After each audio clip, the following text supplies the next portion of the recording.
There's a lot of hype heading into Kansas State's basketball season, and Jerome Tang just added a bunch more. You are Locked On Kansas State, your daily podcast on the Kansas State Wildcats, part of the Locked On Podcast Network, your team every day.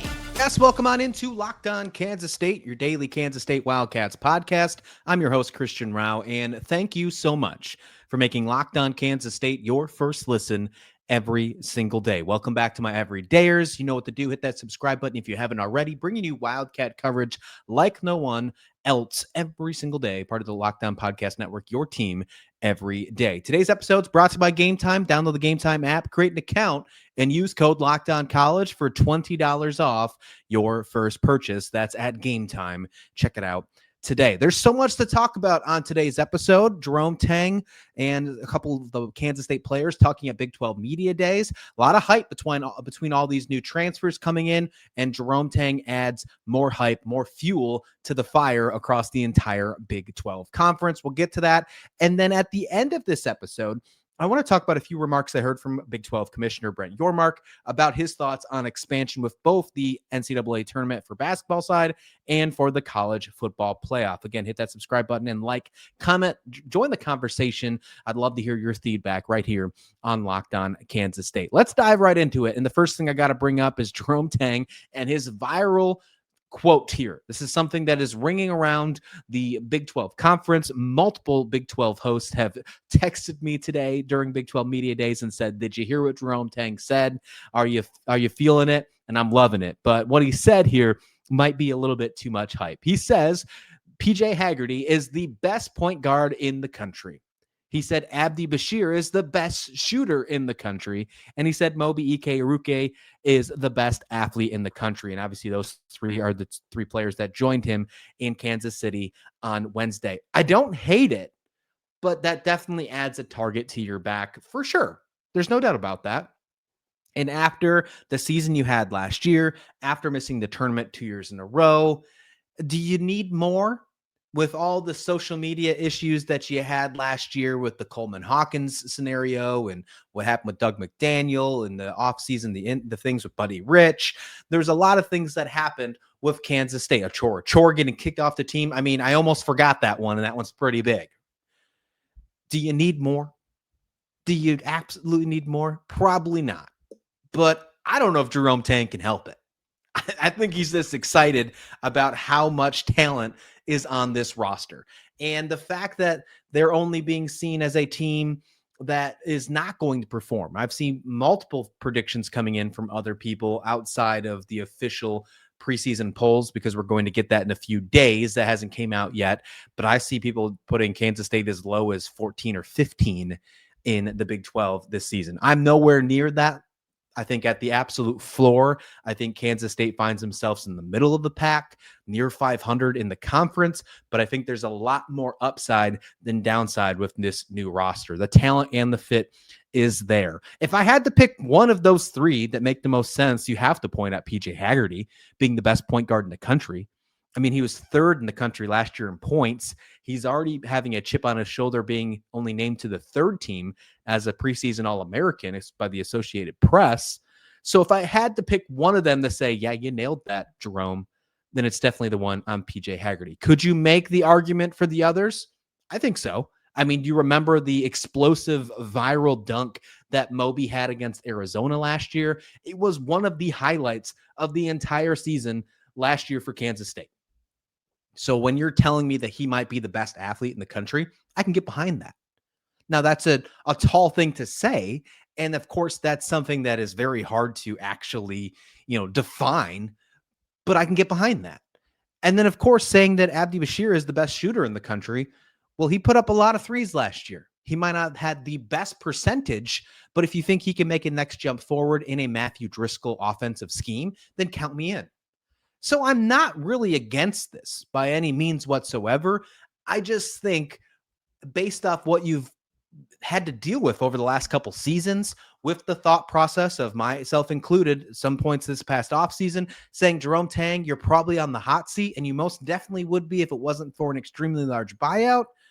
you're kind of adding more. There's no kind of, you absolutely are adding more fuel to the fire for the rest of the Big 12 conference.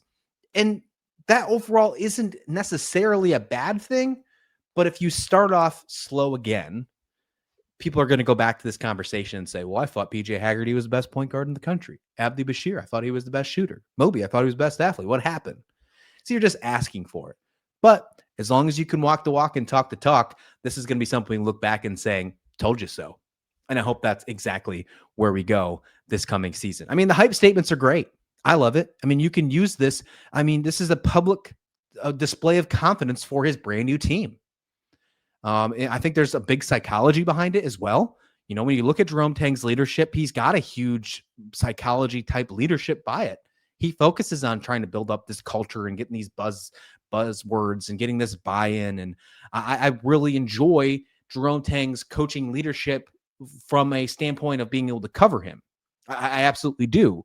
Sometimes the performance on the court is just not what we are hoping for, but being able to follow him as a coach and watching him, you know, lead these players has never been something that I've had an issue with.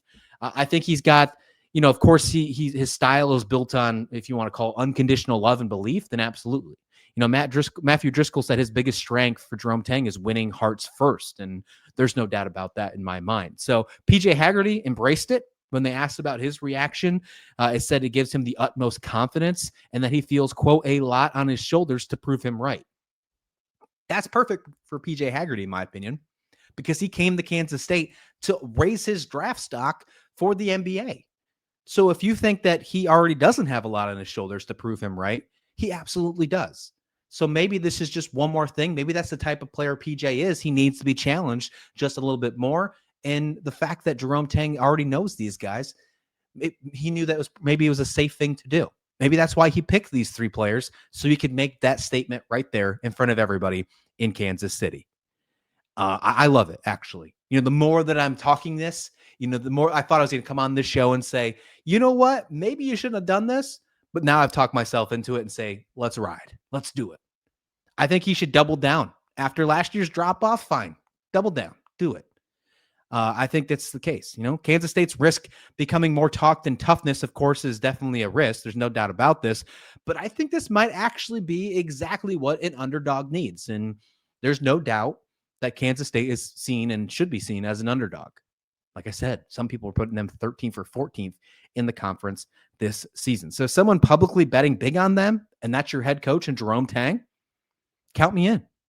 Belief is contagious, folks. Belief is absolutely contagious. You're starting to see it on social media right now with the K-State fans. They're starting to get that hype. I'm seeing it in the comments too when I talk about basketball. People are saying they're overly optimistic about this team.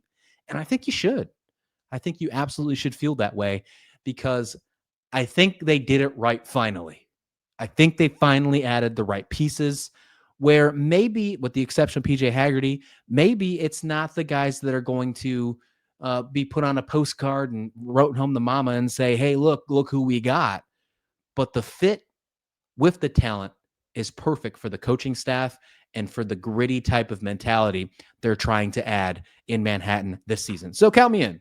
I'm actually okay with what Jerome Tang did on this one. Let's talk a little bit more about Media Day takeaways, because there's leadership chemistry and, of course, a new blueprint here in Kansas State. We'll do that next right here on Locked On Kansas State.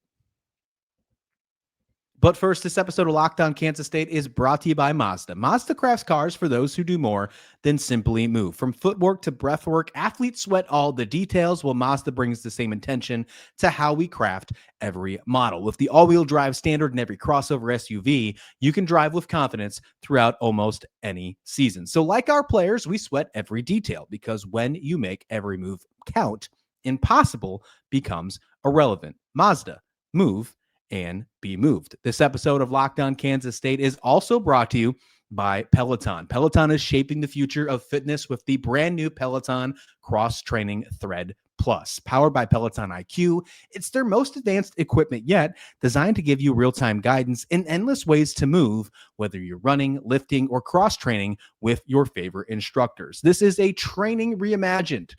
Peloton is built for breakthroughs with tools that help you plan, stay motivated, and reach peak performance. And their personalized class recommendations keep you engaged. That's absolutely what you need, especially when the weather starts to turn cold. You get workouts tailored to your vibe and energy level each week. Talk about an absolute win. So let yourself run, lift, flex, and push forward. Explore the new Peloton Cross Training Thread Plus today at onepeloton.com.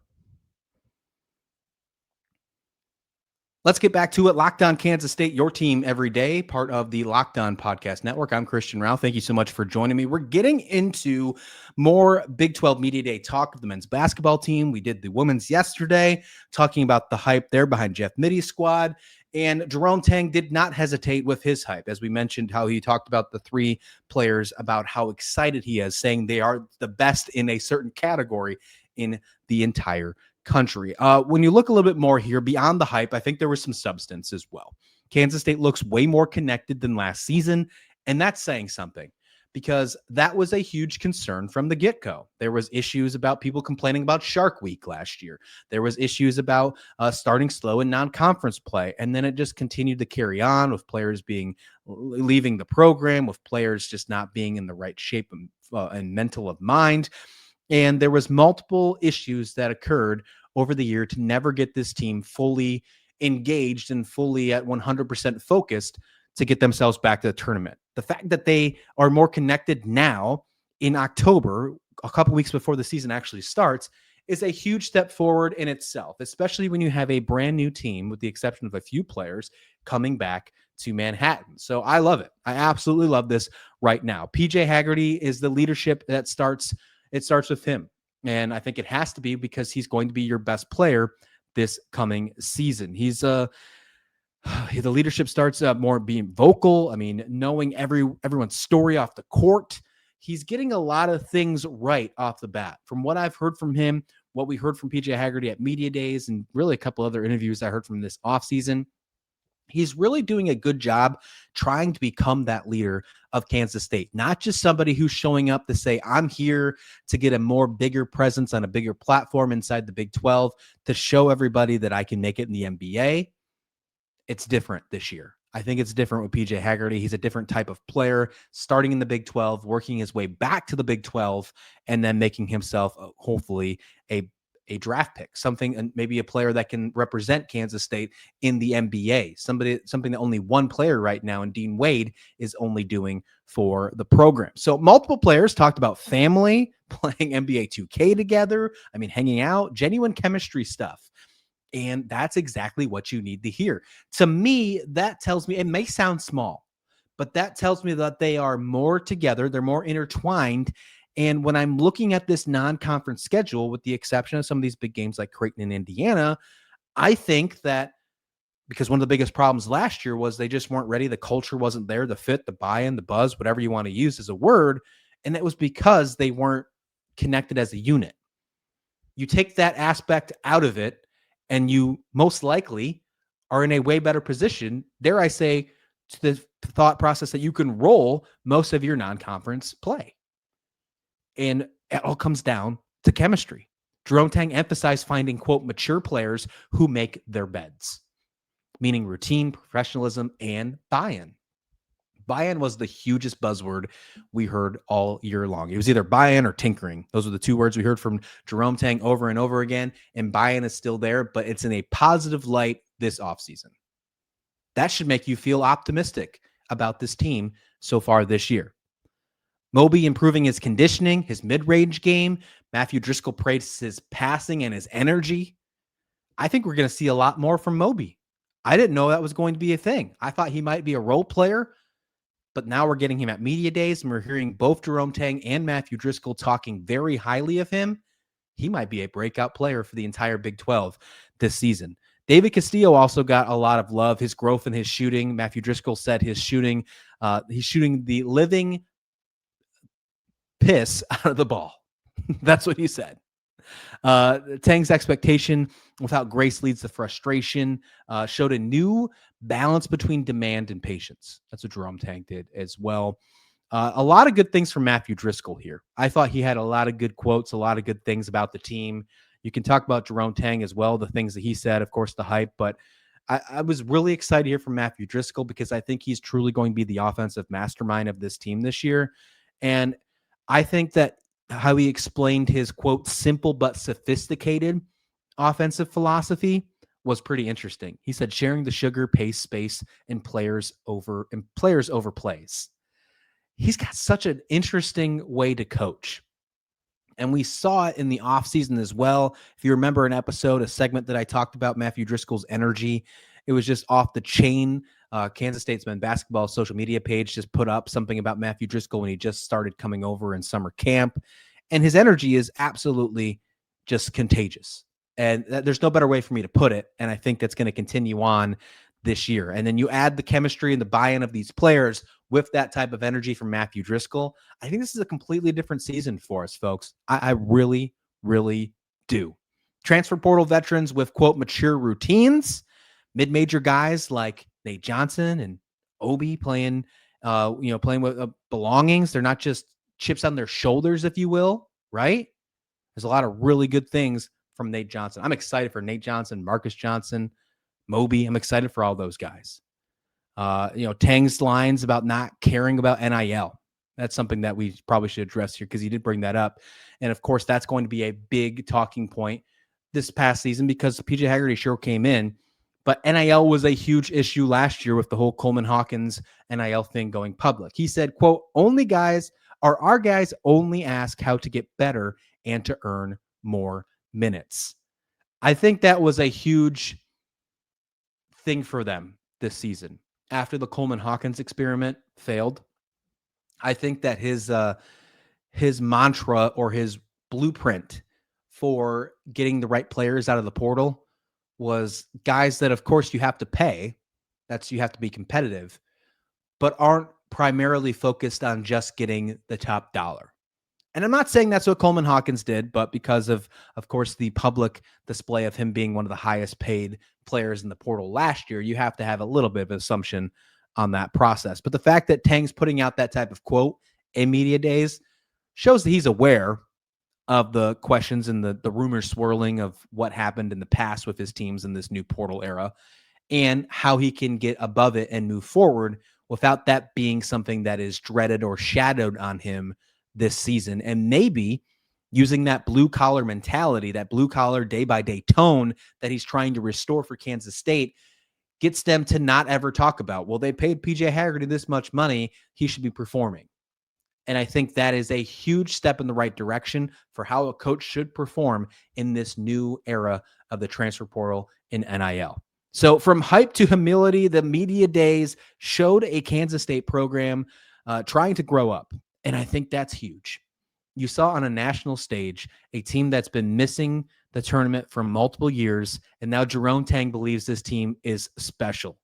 But now it's time to make them believe it for real on the floor. And Friday is going to be their first test against an SEC school in Mizzou when they take on them in an exhibition game. That game's on the SEC network. It's late. I believe it's at 9 o'clock Central Time. We'll have a reaction show for it right after the game. But of course, right after that on Saturday is the Sunflower Showdown. So we'll see how many of you guys are up and awake and ready to go. Hangovers before the Sunflower Showdown isn't always the best. Next up, let's talk about Big 12 Commissioner Brent Yormark, because he had a couple interesting things to say in Kansas City this week. One of them that talked about expansion when it comes to the tournaments of the postseason, if you will. We'll do that next to finish up this show right here on Locked On Kansas State. But first, college football is back, and I couldn't be more excited. The tailgates, the rivalries, the energy in the stands. It's just nothing like it. But let's be real. Actually getting tickets can feel more like a battle than the game itself. Endless queues, hidden fees, prices jumping at checkout. Well, that's why I use Game Time. It's the app that gives the advantage back to the fans. It's the easiest way to score last-minute tickets at the best prices with no surprise fees. What you see is what you pay. I pulled up Game Time, and in just a couple taps, I saw an amazing deal. I'm talking about your favorite college football games, less than $25 a pop. I can only imagine what some of these college basketball tickets are going to be when those come up later on this season. So take the guesswork out of buying college football tickets and soon college basketball tickets with Game Time. Download the Game Time app, create an account, and use code LOCKEDONCollege for $20 off your first purchase. Terms do apply. Again, that's promo code LOCKEDONCollege, all one word, for $20 off. Swipe, tap, ticket, go. Download Game Time today.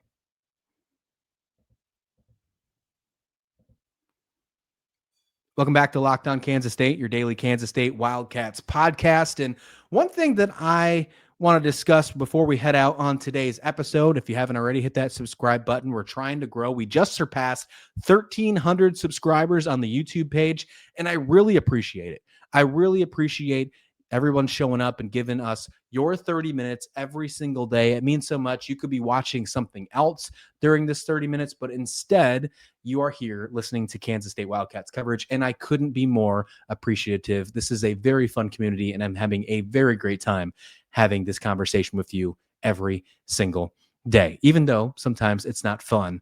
And sometimes it's a therapy session, especially when Kansas State football loses to Army. But either way, all right, let's get back to it. Brent Yormark had an interesting conversation. Matt Norlander of CBS Sports.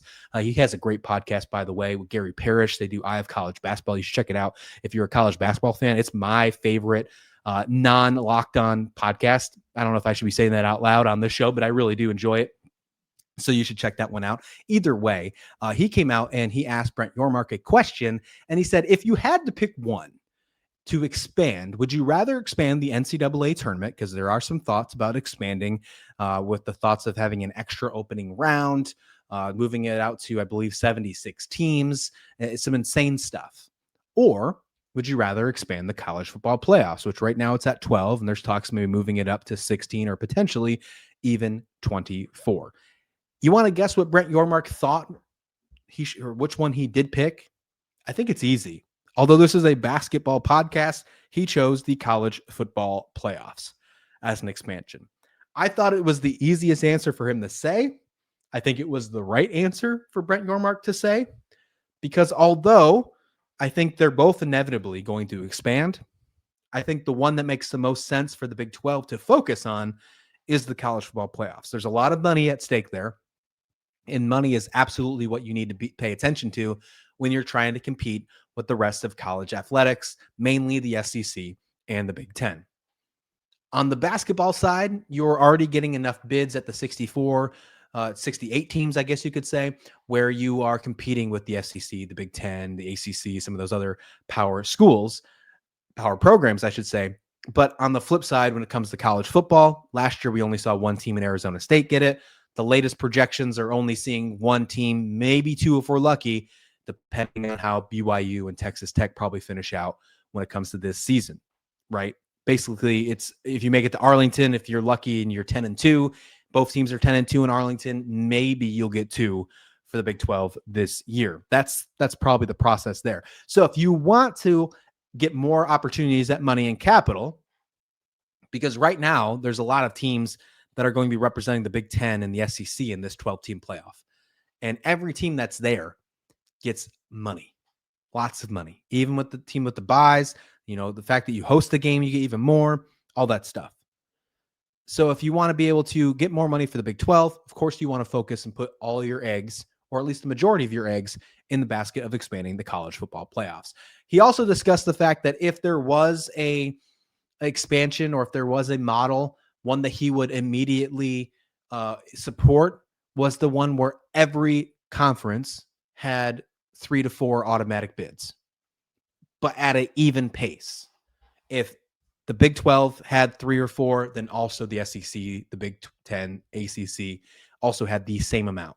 There was no more amount or less amount for the Power 4 conference. And he said he would completely agree with that. He'd be on board with that. I think he just wants an even seat at the table compared to the rest of the Power 4. And I think that's the right answer right now.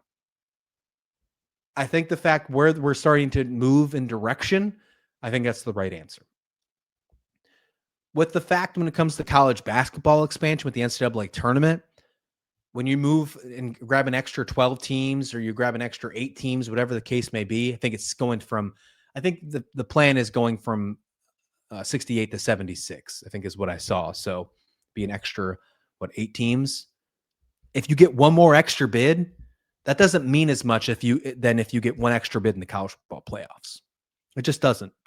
So I think Brett Yormark made the right decision by saying that. He also said one more thing that I want to add. Somebody asked him a question about private capital, because that has been private equity, private capital. That has been a thing about the Big Ten last couple weeks or so. And then, of course, Florida State had an issue a couple of years ago, not issue, but there was a narrative by him trying to dive into private capital. He said that doesn't work for the Big 12. He said they won't be going after that. So just keep that in mind if maybe that does change in the future. But as of right now, it sounds like Brett Yormark's not taking that path for the Big 12 conference. I don't know if you agree or disagree with that. If you think that's a good idea, competitive advantage obviously does help if you are getting some private capital in your back pocket. But of course, there's a lot of ethic and, morals when it comes to things like that as well. Too many hands in the cookie jar is not always the best thing, especially when it comes to college athletics. We're starting to learn that with all these settlements and things. We can go on for another segment to have that conversation as well. But we will not. We'll move on for today. Tomorrow, I got a great episode coming out for you. Derek Johnson and I break down the Sunflower Showdown yet again. I give you my early prediction on this one.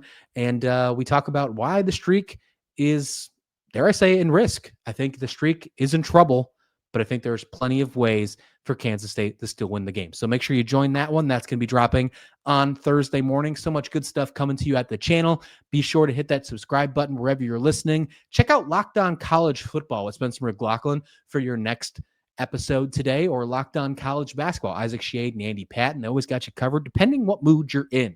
You know, a football mood for the weekend or a basketball mood because of media days, Locked On Podcast Network has you covered. All right, folks, thank you so much for listening. Please like the video. Please subscribe. We'll see you back here next time, right here on Locked On Kansas State.